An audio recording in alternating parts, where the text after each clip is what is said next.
నకిలీ మద్యం కేసులో జోగి రమేష్ కు షాక్ ఇచ్చింది Vijayawada excise court. A2 Jaganmohan Rao, A18 Jogi Ramesh, A19 Jogi Ramu bail petitions ను డిస్మిస్ చేసింది. కొంతమంది నిందితులకు మాత్రమే బెయిల్ మంజూరు చేసింది. ఈ నెల 31 వరకు జోగి బ్రదర్స్ కు రిమాండ్ పొడిగించింది.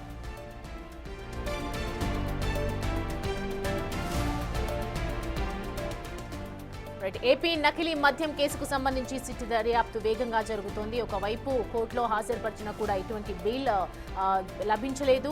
ప్రస్తుతానికి దానికి సంబంధించిన బ్రేకింగ్ ఇది. జోగి రమేష్ కు షాక్ ఇచ్చింది విజయవాడ ఎక్సైజ్ కోర్టు అని చెప్పాలి. A2 Jaganmohan Rao, A18 Jogi Ramesh, A19 Jogi Ramu bail పిటిషన్లను dismiss చేసింది. దీనికి సంబంధించి డీటెయిల్స్ తెలుసుకుందాం. మా ప్రతినిధి శివ మనకి అందుబాటులో ఉన్నారు.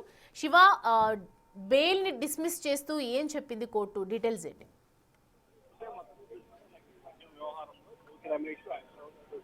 జోగి రాముతో పాటు మరికొంతమంది బెయిల్ పిటిషన్ ని డిస్మిస్ చేసింది విజయవాడ ఎక్సైజ్ కోర్టు. మొత్తం ఈ కేసుకు సంబంధించి 28 మంది నిందితులను ఇప్పటికే అరెస్ట్ చేసి వివిధ జైల్లో, గుంటూరు, విజయవాడ జైల్లో వీరంతా రిమాండ్ ఖైదీలుగా ఉన్న పరిస్థితి కనిపించింది. అయితే జోగి రమేష్, ఆయన సోదరుడు జోగి రాము వీరిద్దరికి మాత్రం షాక్ తగిన పరిస్థితి కనిపించింది. మిగిలిన వారికి సంబంధించి కూడా బెయిల్ మంజూరు చేస్తూ విజయవాడ ఏసీబీ న్యాయస్థానం ఉత్తర్వులు జారీ చేసింది. ప్రధానంగా చూసుకుంటే జోగి రమేష్ వ్యవహారానికి సంబంధించి కూడా నకిలీ మద్యం వ్యవహారంలో ఇంకా విచారణ కొనసాగుతోంది. దీంట్లో జోగి రమేష్ పాత్ర చాలా ఎక్కువగా ఉంది. పూర్తి స్థాయిలో విచారణ చేపట్టాల్సిన పరిస్థితి కనిపిస్తా ఉందని చెప్పి కూడా ప్రభుత్వ తరపు న్యాయవాదులు వాదనలు వినిపించారు. వారి వాదనని పరిలో తీసుకున్న న్యాయస్థానం కూడా కొంతమందికి బెయిల్ పిటిషన్ డిస్మిస్ చేస్తూ కూడా నిర్ణయం తీసుకుంది.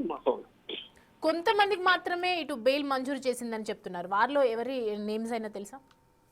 అంటే ప్రధానంగా చూసుకుంటే మొత్తం 28 మందికి ఉంటే 28 మందికి సంబంధించి కూడా 10 మందికి బెయిల్ మంజూరు చేశారు. ఈ 10 మందికి సంబంధించి కూడా A18, 19, 20, 21, 23, 25, 27, 28 మందికి సంబంధించిన నిందితులకు సంబంధించి మాత్రమే బెయిల్ మంజూరు చేశారు. అయితే ప్రధానంగా ఆరోపణలు ఎదుర్కొంటున్న జోగి రమేష్ కావచ్చు, ఆయన సోదరుడు జోగి రామి కావచ్చు, మరికొంతమంది మొదటి 10 మంది A1, A2, A3, A4 గా ఉన్న మొదటి 10 మందికి మాత్రం బెయిల్ పిటిషన్ డిస్మిస్ అయింది. సౌమ్య.